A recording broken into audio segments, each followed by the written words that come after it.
மார்க்கெட்ல நிறைய இவி ஸ்கூட்டர்ஸ் வந்து அவைலபிளா இருக்கு. அதுக்கு ஒரு பெஸ்ட் காம்படிட்டரா இன்னொரு இவி ஸ்கூட்டர் டிவிஎஸ்ல வந்திருக்கு. எஸ், டிவிஎஸ்ல ஆல்ரெடி ஐக்யூப் இவி ஸ்கூட்டர் அவைலபிளா இருந்துச்சு. பட் அதை தாண்டி ஒரு அப்கிரேடட் வெர்ஷனா, மோர் ஃபியூச்சரிஸ்டிக்கா, நல்ல ஒரு ஸ்பெசிஃபிகேஷனோட இன்னொரு இவி ஸ்கூட்டர் டிவிஎஸ் லான்ச் பண்ணியிருக்காங்க. TVS Orbiter EV.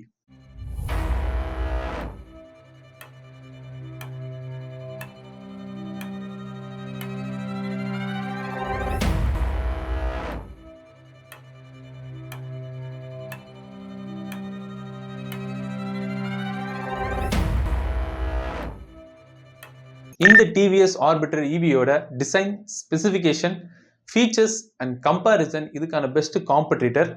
இந்த டிவிஎஸ் ஆர்பிட்டரை மேனுஃபேக்சர் பண்ணதுக்கான மெயின் ரீசனை இந்த வீடியோவில் பார்க்கலாம். Welcome to Blackton garage. First, இந்த டிவிஎஸ் ஆர்பிட்டரோட டிசைன் வைஸ் பார்க்கும்போது ஒரு பாக்ஸி டிசைன் தான் கொடுத்துருக்குறாங்க. பெருசாக டிசைனிங்கே கிடையாது. கம்ப்ளீட்டாக ஒரு பாக்ஸி டிசைன், ஷார்ப் எட்ஜஸ் இருக்குமே தவிர லேட்டஸ்ட் கர்வ்ஸ் வந்து இருக்காது. ஏன்னா ஒரு ஃபுல் கம்ப்ளீட் பாக்ஸ் டிசைன் தான் கொடுத்துருக்காங்க. கொஞ்சம் வண்டியை தள்ளி வச்சு பார்த்தீங்கன்னா ஒரு பெரிய சார்ஜர் பாக்ஸ் மாதிரி இருக்கும், இவி சார்ஜர் பாக்ஸ் மாதிரியே இருக்கும். பட் அது ஒரு ஸ்கூட்டர். ஸோ ஒரு கம்ப்ளீட் பாக்ஸி டிசைனிங், ஃபியூச்சரிஸ்டிக்காக இருக்கணும், கரண்ட் ட்ரெண்டில் இருக்கணுன்றதுக்காக ஒரு கனெக்டர் எல்இடி டிஆர்எல் ஃப்ரண்ட்லேயும் ரியர்லேயும் கொடுத்துருக்காங்க. அண்ட் இன்னொரு சூப்பரான டிசைன் சொன்னால் ஹெட்லாம்ப்ஸ், எல்இடி ஹெட்லாம்ப்ஸ் வந்து கொடுத்துருக்காங்க. அதை வந்து ஸ்டியரிங்கில் மவுண்ட் பண்ணியிருக்காங்க, வண்டியோட ஃபேரிங்கில் கிடையாது. வாட்டர் ரைமிங், கவிதை கவிதை. ஸோ ஏன் அது ஒரு பெஸ்ட் விஷயம் சொல்கிறேன்னா, உங்களுக்கு யூஸ்வலாக ஃபேரிங்கில் மவுண்ட் பண்ணியிருந்தா வண்டி லெஃப்ட் அண்ட் ரைட் டேர்ன் பண்ணும்போது வண்டி டேர்ன் ஆனதுக்கப்புறம் தான் உங்களுக்கு அந்த லைட் வியூவே டேர்ன் ஆகும். பட் இதில் ஸ்டியரிங்கில் மவுண்ட் பண்ணியிருக்கிறதுனால உங்களுக்கு நீங்கள் ஸ்டியரிங் திருப்பும் போது உங்களுக்கு அந்த லைட் வியூ வந்து டேர்ன் ஆயிரும். ஸோ அது ஒரு நல்ல டிசைன் சொல்லலாம். அண்ட் அடுத்ததாக ப்ராக்டிகாலிட்டி, கம்ஃபர்ட்டில் வந்து இந்த டிவிஎஸ் ஆர்பிட்டர் வந்து கான்சன்ட்ரேட் பண்ணியிருக்காங்க. ஏன்னா இந்த சீட் லெவல் ஒரு பிளெயினான சீட் லெவல், எந்த ஒரு கர்வ்ஸுமே இல்லாமல், பெரிய கர்வ்ஸே இல்லாமல் ஒரு நல்ல வைடான சீட், நல்ல ஒரு கம்ஃபர்ட். 2 பேசஞ்சர் வந்து நல்ல கம்ஃபர்டபுளாக இந்த சீட்டில் வந்து ரைட் பண்ணலாம். அந்தளவுக்கு நல்ல ஒரு வைடான சீட் வந்து கொடுத்துருக்காங்க. அண்ட் லெக் ஸ்பேஸும் சரி, லெக் ரூமும் சரி, நல்லா ஸ்பேஷியஸாக கொடுத்துருக்காங்க. அண்ட் ஃப்ளோர், முக்கியமாக ஃப்ளோர் வந்து ரொம்ப ஃப்ளாட்டாக கொடுத்துருக்காங்க. எந்த ஒரு பெரிய டிசைனிங்குமே அங்கே கிடையாது. சில வண்டியில் கொஞ்சம் அப்ரைட்டாக இருக்கும், கொஞ்சம் கர்வாக இருக்கும். பட் இதில் வந்து ஒரு பாக்ஸி டிசைனில் ஒரு ஃப்ளாட் ஃப்ளோரிங் தான் வந்து கொடுத்துருக்குறாங்க. அண்ட் உங்களுக்கு வண்டியோட பூட் கெப்பாசிட்டி, நல்ல ஒரு இம்ப்ரெசிவான பூட் கெப்பாசிட்டி, 41 லிட்டர்ஸ்.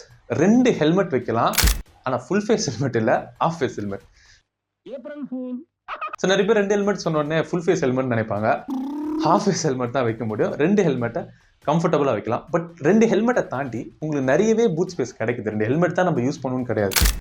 ஸோ உங்களுக்கு நிறைய பூட் ஸ்பேஸ் இருக்கனால ப்ராக்டிகலிட்டி அண்ட் கம்ஃபர்டபிலிட்டியில் வண்டியை வந்து டிசைன் பண்ணியிருக்காங்க. பட் இந்த டிசைனில் இருக்க ஒரு சின்ன ஒரு பிரச்சனை நான் நினைக்கிறது என்னென்னா, பின்னாடி உட்காருவாங்க, அதாவது ரியர் பேசஞ்சரோட அந்த கிரிப் ஹேண்டில் அது வந்து ரொம்ப கீழே இருக்கிற மாதிரி ஒரு ஃபீலாக இருக்குது. ஸோ சீட்டு கீழே கொடுத்துருக்காங்க. ஒரு ஸ்போர்ட்டி டிசைன் வந்து கொடுத்துருக்காங்க. பட் அது ஒரு ப்ராக்டிக்கலாக ஒரு கம்ஃபர்டபுளாக இருக்குமான்னு கேட்டால் கண்டிப்பாக இருக்காது. ஒரு கனெக்டடாக அந்த ஹோல்ட் பண்ணுற ஹேண்டில் பார் வந்து கொடுத்துருந்தாங்கன்னா ஒரு நல்ல கம்ஃபர்டபுளாக இருந்திருக்கும். பட் இதில் அப்படி வந்து கொடுக்கல. ஸோ அவங்க வந்து dual grip handlebar grip மாதிரி கொடுத்துருக்குறாங்க. அது வந்து கொஞ்சம் ரியர் பேசஞ்சருக்கு கிரிப்பாக ஹோல்ட் பண்ணுறதுக்கு வந்து கொஞ்சம் டஃப்பாக தான் இருக்கும். அண்ட் அடுத்ததாக ஒரு நல்ல ஒரு இன்ஸ்ட்ருமெண்ட் கிளஸ்டர், ஒரு டிஜிட்டல் இன்ஸ்ட்ருமெண்ட் கிளஸ்டர் வந்து கொடுத்துருக்காங்க நிறைய ஃபீச்சர்ஸோட. அதை அடுத்து வருவோம். அண்ட் ஸ்பெசிஃபிகேஷன் வைஸ் பார்க்கும்போது ஒரு 3.1 kW பேட்டரி பேக்கப், 158 km இவி ரேஞ்ச் கொடுத்துருக்காங்க. பட் 158 km போகுமான்றதை டெஸ்ட் ட்ரைவ் பண்ணால் தான் சொல்ல முடியும். ஏன்னா இன்னும் டெஸ்ட் ட்ரைவ் பண்ணலை. சென்னையில் இன்னும் இந்த டிவிஎஸ் ஆர்பிட்டர் லான்ச் ஆகலை. ஸோ லான்ச் ஆனால் நம்ம டெஸ்ட் ட்ரைவ் வீடியோ கண்டிப்பாக போடுவோம். மறக்காமல் அந்த சப்ஸ்கிரைப் பண்ணி பெல் பட்டனை ப்ரெஸ் பண்ணி வச்சுக்கோங்க. 150 km இவி ரேஞ்ச், ஆக்சுவலாக அது ஒரு பெஸ்ட் இவி ரேஞ்ச் தான். ஏன் வந்து 158 சொல்கிறாங்கன்றது வந்து அவங்க ஒன்றும் சும்மா சொல்லலை. ஆக்சுவலாக அவங்க ஒரு ஆவரேஜ் பர்சனை உட்கார வச்சு ஒரு ஆவரேஜ் டியூரேஷனுக்கு தான் அதை வந்து டெஸ்ட் பண்ணி பார்த்துருப்பாங்க. அந்த வகையில் டெஃபினட்டாக உங்களுக்கு 158 இவி ரேஞ்ச் கிடச்சிருக்கும், கிடைக்காமலாம் இருந்திருக்காது. ஸோ நம்ம ப்ராக்டிக்கல் யூசேஜ் பொறுத்து தான் இந்த இவி ரேஞ்ச்லாம் மாறுறது. ஆக்சுவலாக அவங்க கொடுக்குறதுலாம் உண்மை தான் ஒரு வகையில். அண்ட் 68 km டாப் ஸ்பீடே கொடுத்துருக்காங்க. 68 km வந்து ஓகே, அதுக்கும் ஒரு ரீசன் இருக்குது, வீடியோ ஒரு லாஸ்ட்டுக்கு வரேன். அண்ட் ஃபீச்சர்ஸ்ன்னு பார்க்கும்போது எக்கச்சக்கமான ஃபீச்சர் கொடுத்துருக்காங்க. நானே எதிர்பார்க்கல இவ்வளோ ஃபீச்சர் கொடுப்பாங்கன்னு. ஸோ கம்பேரிட்டிவ்லி நிறைய ஃபீச்சர்ஸே இருக்குது. ஃபர்ஸ்ட்டு அந்த இன்ஸ்ட்ருமெண்ட் கிளஸ்டர்லேருந்து ஆரம்பிப்போம். ஒரு கனெக்டட் டெக் ஃபீச்சர், டிவிஎஸோட கனெக்டட் டெக் அதில் வந்துருச்சு. And turn by turn navigation, உங்களுக்கு ஓடி அப்டேட்ஸ் வந்துடுது. அதை தாண்டி க்ரூஸ் கண்ட்ரோல் ஆப்ஷன் இந்த வண்டியில் கொடுத்துருக்காங்க. என்ன ஒரு புத்திசாலித்தனம். ஒரு நல்ல ஃபீச்சர் தான், ஆக்சுவலாக நல்ல ஃபீச்சர் தான். ஒரு இவி ஸ்கூட்டரில் க்ரூஸ் கண்ட்ரோல் நல்லாவே இருக்கும், நல்ல யூசேஜ் இருக்கும் ஆக்சுவலாக அந்த ஹைவேஸில். ஆனால் 68 கிலோமீட்டருக்கு எதுக்கு க்ரூஸ் கண்ட்ரோல்ன்றது வந்து ஒரு பெரிய கொஷின் மார்க்கு எனக்கு வருது. ஸோ மேபி அதில் வேறு ஏதாவது ரீசன் இருக்கலாம், நிறைய பேருக்கு வந்து யூஸ் ஆகலாம். யாருக்காவது யூஸ் ஆச்சுன்னா எனக்கு யூஸ் ஆகும் அப்படின்னு கமெண்ட் பண்ணுங்கள். ஏன்னா என்னை பொறுத்த வரைக்கும் எனக்கு வந்து அது யூஸ் ஆகுமான்னு கேட்டால் 68 கிலோமீட்டர் ஈவிக்கு ஒரு 68 கிலோமீட்டர் டாப் ஸ்பீடுக்கு நான் எதுக்கு க்ரூஸ் கண்ட்ரோல் யூஸ் பண்ண போகிறேன்? அப்படியே நான் மைல்டாக போனால் கூட ஒரு 45-50 போகிறேன்னா அதுக்கு இது க்ரூஸ் கண்ட்ரோல் மாதிரி இருக்குது. பட் மேபி சில பேருக்கு அது யூஸ் ஆகலாம். அண்ட் அடுத்ததாக ஹில் ஹோல்ட் அசிஸ்ட் கொடுத்துருக்காங்க. ஆக்சுவலாக நல்ல ஃபீச்சர். பட் ஹில் ஹோல்ட் அசிஸ்ட்னா நான் எந்த ஹில்ஸில் போய் வண்டி விட போகிறேன்னு தெரில. அண்ட் அதுலேயும் ஒரு ரீசன் இருக்குது ஏன் ஹில் ஹோல்ட் அசிஸ்ட் ஃபீச்சர் வந்து கொடுத்துருக்காங்கன்னு. சில பேருக்கு அது யூஸ்ஃபுல்லாக இல்லாமல் இருக்கலாம், பட் சில பேருக்கு அது யூஸ்ஃபுல்லாக இருக்கும். ஏன்னா நிறைய இடத்துல வந்து கொஞ்சம் ஸ்லோப்பியாக தான் இருக்கும், டெரைன் வந்து ஃப்ளாட்டாலாம் இருக்காது. அந்த இடத்துல ஹில் ஹோல்ட் அசிஸ்ட் டெஃபினட்டாக யூஸ்ஃபுல்லாக இருக்கும். அண்ட் அடுத்ததாக parking assist, one of the best feature. அதுவும் சிட்டி யூசேஜுக்கு ரொம்ப ரொம்ப பெஸ்ட் ஃபீச்சர். ஏன்னா நீங்கள் டிராஃபிக்கில் போய் ஒரு இடத்துல பார்க் பண்ணி அந்த வண்டியை வெளியே எடுக்கிறதுக்கு நீங்கள் தனியாக கஷ்டப்படணும். ஸோ அந்த வகையில் பார்க்கிங் அசிஸ்ட் இந்த வண்டியில் வந்து கொடுத்துருக்குறாங்க டிவிஎஸ் ஆர்பிட்டரில். ஸோ நல்ல ஒரு ஃபீச்சர்னே சொல்லலாம். அதுக்காகவே இந்த வண்டியை வந்து நான் சஜஸ்ட் பண்ணுவேன். வேறு என்ன கொடுத்துருக்காங்க? Hill hold assist, parking assist, cruise control. So இதெல்லாம் கீ ஃபீச்சர்ஸாக டிவிஎஸ் ஆர்பிட்டரில் வந்து அவைலபிளாக இருக்குது. அண்ட் அடுத்ததாக கம்பேரிசனை பார்க்கும்போது இதோட காம்படிட்டர் பைக்ஸ் டெஸ்ட் ட்ரைவ் பண்ணுறதுக்கு முன்னாடி கம்பேரிசன் பண்ணக்கூடாது, நிறைய பேர் கமெண்ட் திட்டுவீங்க. பட் இதோட காம்படிட்டர்ஸ் ஃபஸ்ட்டாக ஓலா S1 இருக்குது, ஏத்தர் பைக் இருக்குது, அண்ட் வீடா இருக்குது. அது ஒரு பைக்கு நிறைய பேர் தெரிஞ்சிருக்குமான்னு தெரியல.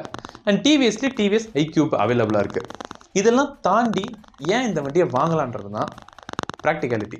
ஸோ நான் ஃபர்ஸ்ட்டில் சொன்ன மாதிரி எதுக்காக இந்த வண்டியை வந்து மேனுஃபேக்சர் பண்ணியிருக்காங்க, அதுக்கான கீ ரீசன் என்ன அப்படின்றது தான். ஸோ ஒரு ப்ராக்டிக்கல் யூஸ், கம்ஃபர்டபுள் யூஸ். யாருக்கு இந்த வண்டி டெஃபினட்டாக செட்டே ஆகாதுன்னா யங்ஸ்டர்ஸ். ஸோ ஒரு சோலோ பர்சன், ஒரு யங்ஸ்டர், ஒரு பேச்சுலர் அப்படின்ற பட்சத்தில் ஸோ நீங்கள் வந்து ஒரு ஸ்போர்ட்டியான எந்தோன பர்சன்னா டெஃபினட்டாக இந்த வண்டி வந்து உங்களுக்கு செட் ஆகாது. ஏன்னா இது ஒரு கம்ப்ளீட் ஃபேமிலி ஃப்ரெண்ட்லி யூஸ், ஒரு கம்ப்ளீட் ஃபேமிலி பர்சன் யூஸுக்காக தான் இந்த வண்டியை வந்து மேனுஃபேக்சர் பண்ணியிருக்காங்க. ஏன்னா அது கீ ரீசன்ஸ் பார்க்கும்போது உங்களுக்கு ஃபீச்சர்ஸ்லேருந்து ஸ்பெசிஃபிகேஷன் வரைக்கும் உங்களுக்கு டாப் ஸ்பீடே 68 தான் கொடுத்துருக்காங்க.